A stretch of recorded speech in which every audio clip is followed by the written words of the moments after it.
அந்த அர்ஜுன் என்கிட்டயே விளையாடுறானா? அவனா இல்ல நானான்னு ரெண்டுல ஒரு கை பாத்துடுறேன். நான் அந்த சிந்துவை காதலிக்கிறேன்னு தெரிஞ்சும் அவளை காப்பாத்துற மாதிரி காப்பாத்தி அவகிட்டயே அந்த அர்ஜுன் ஹீரோயிசத்தை கட்டுறானா? சிந்துவுக்கு ஏற்கனவே அர்ஜுன் மேல ஒரு தலையா விருப்பம் இருக்கு. இப்போ இந்த அர்ஜுன் பண்ற இந்த குரங்கு வித்தையெல்லாம் பார்த்துட்டு அவன் பக்கம் சாஞ்சிருவாளோ? அப்படி மட்டும் நடக்க கூடாது. அப்படி நடந்துடவே கூடாது. சிந்து எனக்கு தான் கிடைக்கணும். அப்படி மட்டும் இல்ல, அவ யாருக்குமே கிடைக்காத மாதிரி நான் பண்ணிடுவேன். ஜி வாங்கோ வாங்கோ, எவ்வளவு நேரம் ஆயிடுச்சு நீங்க போயிட்டு வர்றதுக்கு? இன்னைக்கு ஒரு பொம்பளைகிட்ட பேசி எப்படியோ 25,000 ரூபாயை கறந்தாச்சு. அதை வச்சு இந்த மாசத்தை ஓட்டிடலாம். என்னது 25,000 தான் கொண்டு வந்திருக்கீங்களா? வெளியே போங்க முதல்ல. கொஞ்சம் பொறுத்துக்கோமா, இன்னொரு ஏமாறி கிடைக்கிற வரைக்கும் நம்ம படுத்துட்டு போன் அடிக்குது. யாரு ஜி? அது இப்ப பணத்தை ஏமாந்தாருல ஒரு பொம்பளை, அவதான் திரும்ப திரும்ப கும்பிட்டுக்கிட்டே இருக்கா. சரி சரி, சாப்பாடு எடுத்து வைக்கிறேன், வந்து சாப்பிடுங்க. பேசாம சுவிட்ச் ஆஃப் பண்ணிட வேண்டியதுதான். எடுவட்ட பைய எடுக்கிறானா பாரு, பணத்தையும் பிடிங்கிட்டு போனையும் எடுக்க மாட்டான். அடடே என் தங்கம்மா, வாங்க இங்க. என்னப்பா எனக்கு வாங்கிட்டு வந்த? உனக்காக சாக்லேட்டு ஐஸ்கிரீமு எல்லாமே வாங்கிட்டு வந்திருக்கேன் செல்லம். அம்மாட்ட கொடுத்துருக்கேன், போய் சாப்பிடு சரியா? சரிப்பா. ஐஸ்கிரீம் எங்க வாங்குன? நம்ம வீட்டுக்கு எய்தாப்புல குகன் ஸ்கூல் இருக்குல்ல, அதுக்கு பக்கத்துல தான் ஐஸ்கிரீம் கடை புதுசா போட்டிருக்கான்னு வாங்கினேன் செல்லம். சாப்பிட்டு பாரு, நல்லா இருந்துச்சுன்னா சொல்லு, அங்கேயே வாங்கிடலாம் இனிமே சரியா? சரிப்பா. ஓஹோ, அந்த படுபாவி பையன் இந்த இங்கன இருக்கிற குகன் ஸ்கூல் கிட்ட தான் இருக்கானா? இன்னைக்கு போய் அவனை ஒரு வழி பண்ணிட வேண்டியதுதான். அப்பாவி ஜனங்களை இப்படிதான் ஏமாத்துறானா இவன்? போன் மூலியமா ஓடிபியை சொல்ல சொல்லி பணத்தை புடுங்குறானா இவன்? கடவுள் என் பக்கம் இருக்காருடா, அதனாலதான் நீ பேசினதை என் காதாலே கேட்க வச்சுட்டாரு. வள்ளி வாங்கக்கா, நல்ல நேரத்துல தான் வந்தீங்க. என்னம்மா சொல்ற? ஆமாக்கா, எனக்கு உங்க எல்லாரோட உதவியும் தேவைப்படுது. என்ன உதவிக்கா? நான் கூடிய சீக்கிரம் ஒரு தொழிலதிபர் ஆகலான்னு முடிவு எடுத்திருக்கேன் ஃப்ரெண்ட்ஸ். தொழிலதிபரா? அதுக்கெல்லாம் முதலீடா பணம் வேணுமே வள்ளி. ஆமாக்கா, பணத்துக்கு தான் என்ன பண்ண போறேன்னு தெரியல. இப்போ என்கிட்ட போன்ல பேசிட்டு ஒரு 25,000 ரூபாய் அவேஸ் பண்ணான்ல ஒருத்தன். ஆமாக்கா, அவன் இந்நேரம் வேற மாநிலத்துக்கே போய் தலைமறைவாயிருப்பான். அதுதான் இல்ல உஷா, எனக்கு நல்ல நேரம் தான். அப்படியா சொல்ற? எங்க இருக்கான் வள்ளி அவன்? அவனுக்கு ஃபோன் அடிச்சுக்கிட்டே இருந்தேன்னா அமத்துறேன்னு சொல்லி ஆன் பண்ணிட்டான் போல தெரியாம. அவன் பொண்ணுகிட்ட பேசிக்கிட்டு இருந்தான், அது மட்டும் எனக்கு நல்லா கேட்டுச்சு. குகன் ஸ்கூல் இருக்கு இல்லையா இங்கனக்குள்ள, அதுக்கு எய்தாப்புல தான் அவன் வீடான். குகன் ஸ்கூலுக்கு எய்தாப்புலையா? ஒரு வடக்கே இருப்பானே அவனா? அது யாருன்னெலாம் தெரியலக்கா, ஆனா போய் பார்த்தா தெரிஞ்சிடும்னு நினைக்கிறேன். வரீங்களா கொஞ்சம்?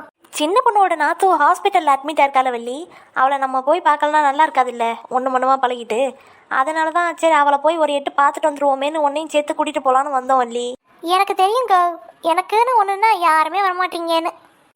ஐயே அப்படி சொல்லலம்மா, முதல்ல ஹாஸ்பிட்டல் போயிட்டு அப்படி அங்கே போவோமா இல்லை அங்கே போயிட்டு இங்கே போவோமான்னு யோசனையாக இருக்குது. ஹாஸ்பிட்டல் தானேக்கா, நாத்துவை எப்போ போனாலும் பார்த்துக்கலாங்க்கா. ஆனால் இந்த பணம் கொடுத்தவன் பார்த்தீங்களா, எங்கேயாவது போயிட்டான்னா அவனை பிடிக்க முடியாதுல்லக்கா. நம்ம உடனடியாக போனால் தான் அவனை பிடிக்க முடியும். வரீங்களா கொஞ்சம்? வள்ளி சொல்கிறதும் சரிதான் லட்சுமி, அவளுக்கு ஒரு ஒத்தாசையாக இருக்கும் தான் நம்மளையும் கூப்பிட்றா. வாங்க போயிட்டு வந்துடுவோம். சரி வாங்க போவோம். சரி சரோ, வீட்டை பூட்டிக்கோ, யார் வந்துடாம. நான் கிளம்புறேன். சரி ஜி, வரும்போது ஒரு 50,000 கொண்டு வாங்க. இவளை கட்டிக்கிட்டதுக்கு ஒரு திருட்டு பயலா தெரிஞ்சுக்கிட்டு இருக்கேன். என்னைக்கு இவங்கிட்ட மாட்டி சிக்க போறேனோ சாவ போறேனோ. யாரு நீங்க? நீங்க எல்லாம் யாரு? ஏன் இங்க வந்திருக்கீங்க? உங்களுக்கு எங்களை தெரியாது ஜி, வாய்ப்பே இல்லை. ஆனா உங்களை பத்தி எங்களுக்கு நல்லா தெரியும். என்னைய பத்தி உங்களுக்கு தெரியுமா? என்னமா சொல்றீங்க? ஆமா ஜி, ஏமாத்துற தொழில் தானே. என்னது?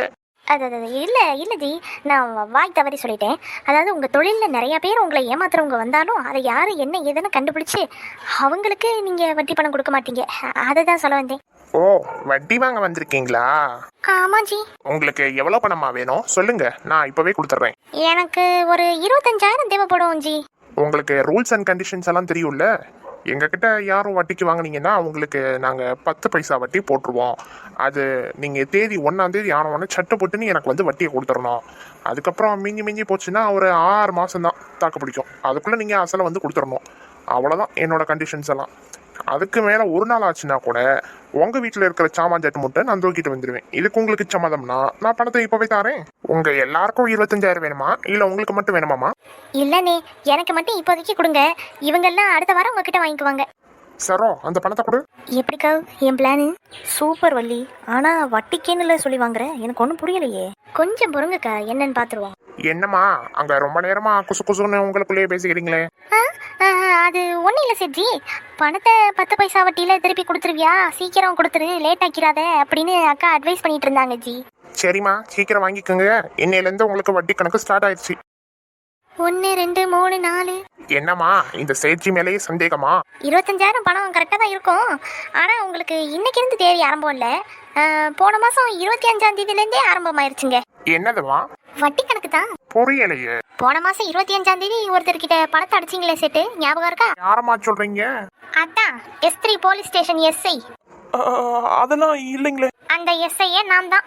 மேடம், இதை தயவு செஞ்சு மன்னிச்சிருங்க மேடம். ஏண்டா உங்களுக்கு அப்பாவி ஜனங்கன்னா அவ்வளோ இலக்காரமா போச்சா? போலீஸ்ன்றதுனால பணத்தை திருப்பி கொடுத்துட்ட, இதுவே சாதாரண மக்கள்னா என்னடா பண்ணியிருப்ப? அந்த ஏமாந்து போன அப்பாவி ஜனங்கள்லாம் சேர்ந்தா என்ன ஆவோன்னு ஏமாத்துறவனுக்கு காட்ட வேணாமா? ஏன் பொம்பளை, இதுல நீ தலையிடாத, வெளியே வந்துரு. ஐயோ, எனக்கு எதுக்கு சம்மந்தம் இல்லைங்க, இவர் தான் உங்ககிட்ட பணம் வாங்கினாரு, அவர்கிட்ட பேசிக்கங்க எதுனாலும். எங்கடி ஓடுற? புருஷங்காரன் அதிகமான தொகையை கொண்டு வந்து கொடுத்தா இது எப்படி வந்தது, எதுலேருந்து வந்ததுன்னு கேட்க மாட்டியோ? வர்ற ரூபாய் லாபம் தானே 25,000 வேணும், 50,000 வேணும்னு இன்னும் அதிகமாக அவனை தூண்டி விடுறதே நீ தான். கொலை பண்ணுறவனை விட கொலை பண்ண தூண்டினவனுக்கு தான் அதிகமான தண்டனை கிடைக்குமா?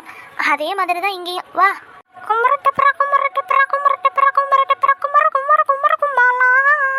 ಕಾಂದ ಕಣ್ಣಲಗಿ ಲೊಕ್ಕು ವಿಟಕಿಗೆ ಏತೋ ಮೊತ್ತು ಪಲ್ಲಲಗಿ முடையிட்டவாடி. எந்திரிக்க முடியல, எந்திரிச்சேன்னு வையேன். என்னம்மா வள்ளி, இப்ப சந்தோஷமா உனக்கு? ஆமாக்கா, பணம் கரெக்டா தொலைஞ்சு போன அன்னைக்கு தான் சின்ன பொண்ணோட நாத்துவை கடத்திட்டாங்கன்னு இதா அந்த ஓரத்துல இருந்து வந்துதான் உஷா சொல்லி எங்களுக்கு தெரிஞ்சுது. அதுக்கப்புறம் என் பணம் அப்படின்னு நினைச்சா கூட வேற ஒன்றும் பண்ண முடியலையே, சின்ன பொண்ணுக்கு ஒத்தாசையா போயிட்டேன். இன்னைக்குதான் நல்ல நேரம் பிறந்திருக்கு, திரும்பியும் என் பணம் என்கிட்டயே வந்து சேர்ந்துருச்சுக்கா. ஆமா வள்ளி, பணத்தை இனிமேலாவது ஏமாறாம இரு, புரியுதா? சின்ன பொண்ணு உனக்கு அவ்வளோ படிச்சு சொல்லியும் நீ ஏமாந்துட்டில, இனிமேலாவது இந்த மாதிரி எல்லாம் தப்பு நடக்காம பாத்துக்கோமா. ஆமாக்கா, பணத்தை பத்திரமா வச்சிருங்கக்கா. நீங்க கூட போன தடவை சொன்னீங்கல்ல, வெளியே வாங்கி சாப்பிட்றதுனாலும் எத்தனை நாளைக்கு இந்த 25,000 ரூபாய்க்கு சாப்பிட்ருக்கலாம், சாப்பிடாம கொள்ளாம போயிருச்சே அப்படின்னு சொல்லி வருத்தப்பட்டீங்கல்ல, அதனாலதான்க்கா நான் ப்ரேயர் பண்ணிக்கிட்டேன். உங்களுக்கு பணம் கிடைச்சிருச்சு பாத்தீங்களா? இப்ப கொஞ்சம் அப்படி ட்ரீட் வைங்கக்கா. இவன் முதலுக்கே மோசம் பண்ணிடுவா போலயே. அது வந்து உஷா, சின்ன பொண்ணும் நம்ம கேங்கில் ஒருத்தி தானே, அவள் இல்லாமல் நம்ம 4 பேர் மட்டும் போனால் சின்ன பொண்ணு தப்பாக நினச்சிக்க மாட்டாளா? அதனால சின்ன பொண்ணு வந்தானே எல்லாரும் சேர்ந்து போவோம், நானே ட்ரீட் வைக்கிறேன். ஆமாம் உஷா, சின்ன பொண்ணு வருத்தப்படுவாள்ல அப்புறம். சரிக்கா. அப்பாடா, இப்போதைக்கு எப்படியோ என்னத்தையோ சொல்லி சமாளிச்சாச்சு. முதல்ல இந்த 25,000த்துக்கு ஏதாவது நம்ம பண்ணிடணும், இல்லைன்னா இவளுக்கு செலவு வச்சிருவாளுகளே. சரிம்மா, அப்படியே பேசிக்கிட்டே இருந்தால் பொழுது போயிடும். வாங்க பொடி நடையா போய் ஆஸ்பத்திரிக்கு போயிட்டு வந்துடுவோம். ஏமா? என் பேரு ஹேமா இல்லைங்க, பூஜா. ஐயோ, இதெல்லாம் யாரடி கொண்டு வந்து இங்கே ஆஸ்பத்திரியில் வேலைக்கு வச்சது? அது சரிம்மா, இங்கே நாத்து எங்கே அட்மிட் ஆயிருக்கா? யாருங்க நாத்தா? ஆமாம்மா, நாத்து தெரியாதா உனக்கு? சின்ன பொண்ணோட நாத்து. என்னங்க உளறீங்க? நாத்து தான் அவங்களோட பேரேவா? இல்லைம்மா, அந்த பொண்ணோட பேர் என்னமோல. ஏமா, உங்க யாருக்காவது தெரியுமா அந்த பொண்ணோட பேர் என்னன்னு? சட்டுன்னு வாயில வரமாட்டேங்க. எல்லாரும் நாத்துன்னு கூப்பிட்டு அப்படியே வாயில வருது. அந்த பொண்ணோட பேரு இதுக்கா, சிந்து. அந்த நாத்தோட பேரு சிந்துமா. சிந்துவா? அப்புறம் ஏன் நீங்க எல்லாரும் நாத்துன்னு சொல்றீங்க? ஒருவேளை அது அவங்க பட்ட பேரோ? இல்லம்மா, சின்ன பொண்ணு எங்களோட ஃப்ரெண்டு, அவளோட நாத்தனார சுருக்கமா செல்லமா நாத்துன்னு கூப்பிடுவாளா, அதனாலதான் நாங்களும் நாத்துன்னு சொல்லியே பழகிட்டோம். அந்த நாத்து தான் கொண்டு வந்து இங்க அட்மிட் பண்ணிருக்கீங்க. அவ பேர் தான் சிந்து. சின்ன பொண்ணு இந்த சின்ன பொண்ணு அங்கதான் நிக்கிறா, வாங்க போ. தேங்க்ஸ்மா, அந்த பொண்ணு தான் நாங்க பாத்துட்டோம். வாங்கக்கா, என்ன தேடிட்டு இருந்தீங்களோ? ஆமா சின்ன பொண்ணு, நாத்து நாங்க கேட்டுட்டு இருந்தோமா, அதான் அந்த பொண்ணு பேத முழிச்சிட்டு இருக்கு. சரி, இப்ப நாத்துக்கு எப்படி இருக்கு, நல்லா இருக்காளா? பரவாயில்லக்கா, முன்னாடிக்கு பரவாயில்ல. ரத்தம் தேவைப்பட்டுச்சு, நம்ம அர்ஜுன் இருக்கான்ல, அவன் தான் கொடுத்தான். சின்ன பொண்ணு, உன் மாமியா உன்கிட்ட சமாதானம் ஆயிடுச்சா? ரத்தம் கொடுக்க உன் தம்பி அலோவ் பண்ணுச்சாது? ஆமாக்கா, இப்ப சமாதானம் ஆயிடுச்சது. என்னது சமாதானம் ஆயிடுச்சா? அதுக்குள்ள எந்த புத்துக்குள்ள எந்த பாம்பு இருக்கோ யாருக்கு தெரியும், பொறுத்திருந்து பாப்போம். இப்ப டாக்டர் வர நேரம் தான்க்கா. ஹலோ, லேப்ல இருந்தா சொல்லுங்க. Okay, thank you. சின்ன பொண்ணு, நான் சொல்ற விஷயத்தை கேட்டு நீங்க கொஞ்சம் அதிர்ச்சி ஆயிடக்கூடாது. என்னாச்சு டாக்டர்? நாத்துக்கு எதுவும் இல்லைல்ல? சின்ன பொண்ணு, உங்களோட சிஸ்டர் இன் லாக்கு ஒரு கொடிய வகையான மாத்திரை கொடுத்துருக்காங்க அந்த தீவ்ஸ் எல்லாம். நாங்கள் அதை வாஷ் அவுட் பண்ணிட்டோம், இருந்தாலும் சில மாத்திரைகளோட எஃபெக்ட் சீக்கிரமாகவே மூளையை தாக்கிருச்சு. இந்நேரத்துக்கு மற்ற பேஷண்ட் சாதாரணமாக ஏதாவது ஒன்றுன்னா இந்த ட்ரீட்மெண்ட்டுக்கு அவங்களுக்கு பழைய நிலைமைக்கு திரும்பியிருப்பாங்க. ஆனால் உங்களோட நாத்தனார் இன்ன வரைக்கும் திரும்பலைன்னா அவங்களுக்கு இன்னும் எந்த நினைவுகளும் வரல. அவங்க கொஞ்சம் கோமா ஸ்டேஜ் மாதிரியான நிலைமையில தான் இருக்காங்க இப்போ. என்ன டாக்டர் சொல்றீங்க? இது சொன்னா எங்க வீட்டில் எப்படி தாங்கிப்பாங்க எல்லாரும்? ஆஸ் அ டாக்டர் நாங்கள் எங்களோட எஃபர்ட்ஸை போட்டுட்டு தான் இருக்கோம் சின்ன பொண்ணு. நீங்கள் உங்கள் வீட்டுக்கு எப்படியாவது ஆறுதல் சொல்லுங்கள்.